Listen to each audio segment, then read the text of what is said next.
Hello everyone, welcome back to the Cyrus Fiene team channel. And as you've already noticed, this is well, I'm not in the office. I'm actually on Lake Union, and today we are touring a quintessentially Seattle thing, which is a floating home.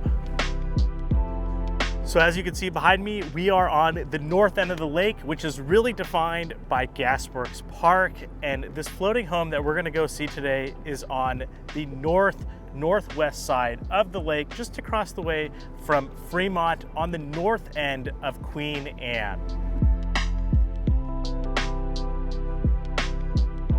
When you look at the Seattle map, there is more water than land. So it totally makes sense that we actually have floating homes here in the Puget Sound. Land is already tough to come by. We already have an inventory problem. So utilizing the water and this natural resource that we have, it really allows us to add some additional housing that we wouldn't otherwise have. And of course, it is a little casual attire because we are on the boat. I do have my Seattle Kraken hat on in honor of the Kraken and actually being on the lake. I love our secondary anchor logo for the Seattle Kraken. I'm hoping they come out with a new jersey that actually has this as the main feature. But enough about that. Let's talk about this floating home. So floating homes definitely started to get some notoriety, I would say, in the 1990s when Sleepless in Seattle was filmed here and was based on a floating home right here on Lake Union, just about 200 yards actually from where I am right now. And being that it's a beautiful Seattle summer day, today I thought, what better weather to showcase what it's like to live on a floating home. So this is just an example of all the exciting things that happen on Lake Union. We have crew practice happening right here out on the lake, and it is very exciting to see the training and everything that goes into crew. So obviously University of Washington is really big into their crew team, and having the lake right in front of the university is pretty awesome. So without further ado, let's drive a few minutes from where we are right now, head over towards Fremont, North Queen Anne, and go see this awesome floating home.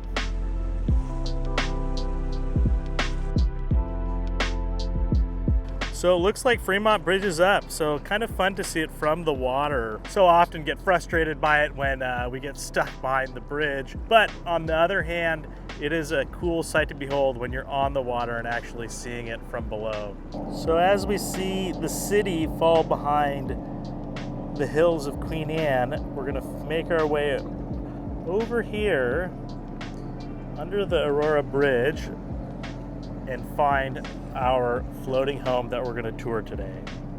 So of course, this is one of the coolest aspects of owning a floating home.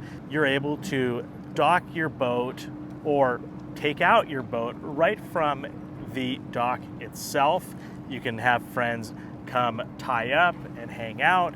It's something really unique and special that you have when it comes to floating homes here on Lake Union. And just like that, we are docking right here on the West Cove dock. And as you can see, our floating home is coming up right here on the left that you're gonna see in just a moment. Now, don't judge my knot tying skills, but let's get over there and check out this awesome floating home. Now, welcome in to this amazing floating home at the West Cove Co-op and floating home community. There are 13 floating homes as a part of this community. This dock has just 5 homes on it. So as a result, you only have 4 neighbors. So it really limits the amount of people walking up and down the dock, which just adds to that privacy that you're gonna see with this floating home. So coming off the entryway, we find ourselves immediately in the kitchen. This is a 900 square foot floating home, and it is a 1 bed, 1 bath. You do have space for potentially a second bedroom if you wanted. We're gonna see that here very, very soon. But the space is used very efficiently in this property. Now, of course, there is the allure of a floating home, especially living here in Seattle. I think this was really triggered by the famous movie Sleepless in Seattle that was famously featuring a floating home on Lake Union. And we might have a clip of that for you here just to show you that it is actually still there and you can go and see it for yourself.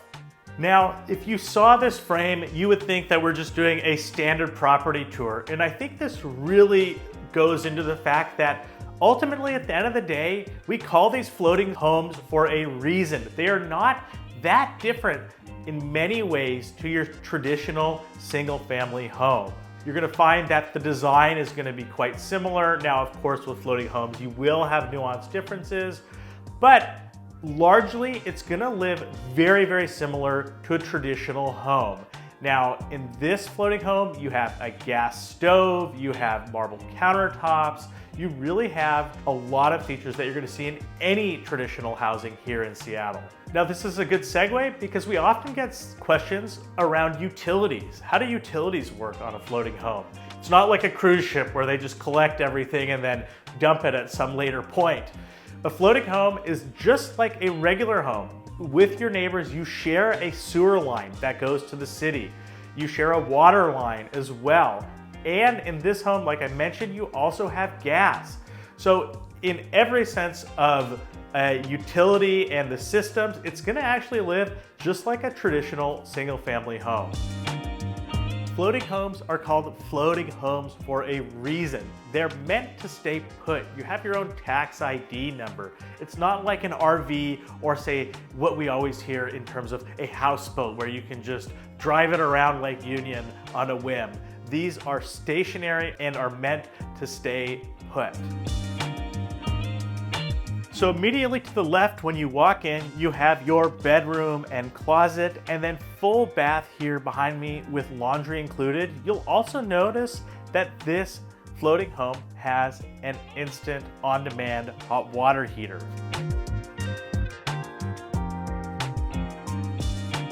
Now, being on a floating home, you have wildlife all around you. This floating home in particular has a very unique neighbor, which is this duck right that we see right in front of us.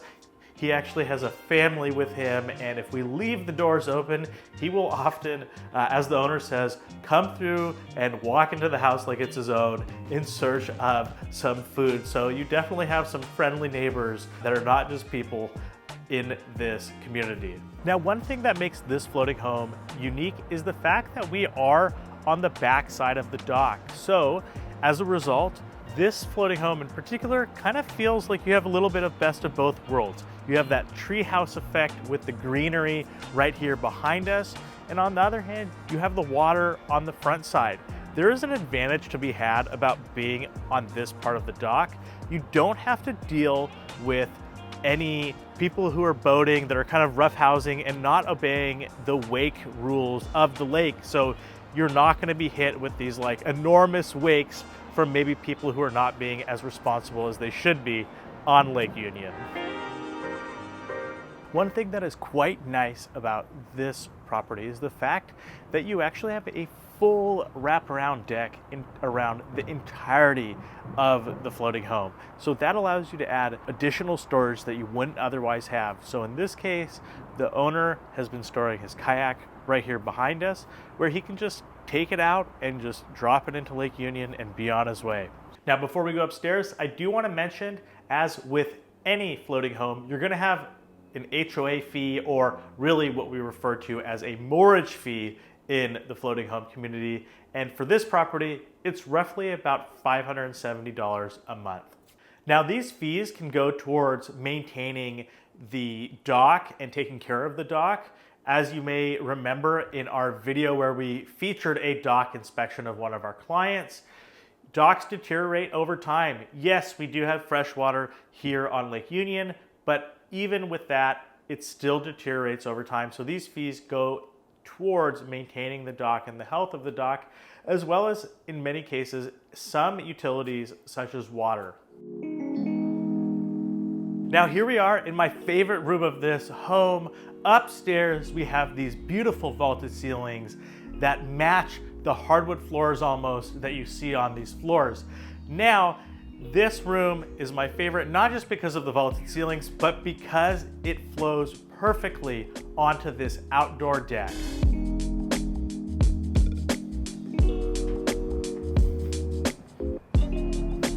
So there's something really special about having your own rooftop deck on your floating home as you float on the water. There's just something that is just so uniquely Seattle, and this home really has it. Now, you do see the Aurora Bridge up behind me, and surprisingly, we actually don't hear the bridge really much at all because we're so far below it and it is so high up there.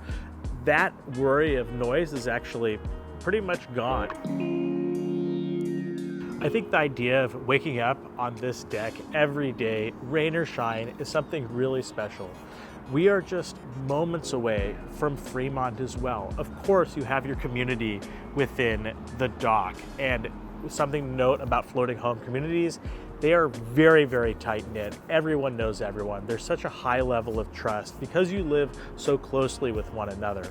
Another fun fact is that most floating homes are actually sold off market. It's such a niche demographic that wants a floating home, and those who get in and buy a floating home, they often upgrade and move up within something even larger than this. You know, we have floating homes up to $3 million, $4 million on Lake Union. So we talked about the similarities associated with a traditional single-family home and a floating home. Now let's talk about the differences. The biggest difference, obviously, is that we're floating on water, and instead of a traditional foundation, you have like a hull of a boat that needs to be inspected periodically to make sure that it's in good shape. That hull essentially functions like your foundation. So if you have issues, it's not just like a traditional foundation crack. You might be finding yourself in a situation where your home is literally sinking into the lake. So this is very, very important to stay on top of. There are scuba inspections done on floating homes whenever they're bought and sold.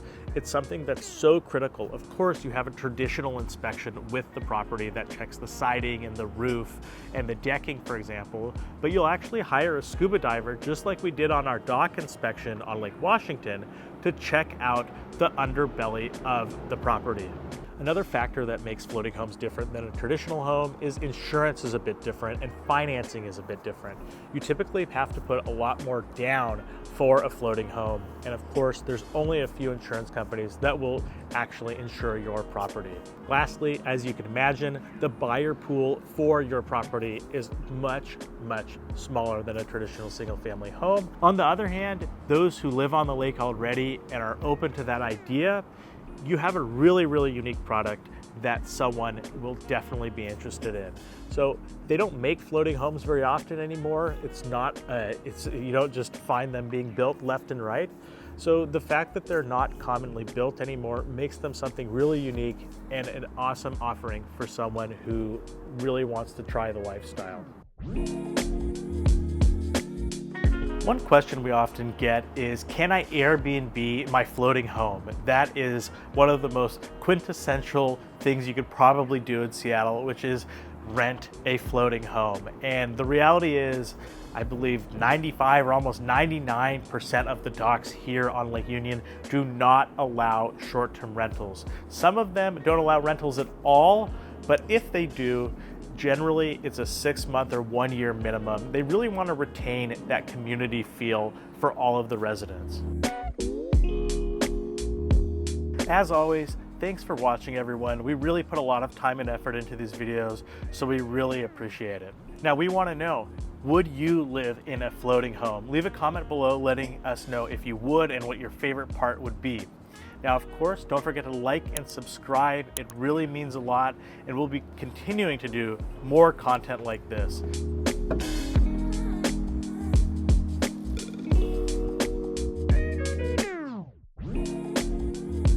Thanks for making it this far in the video.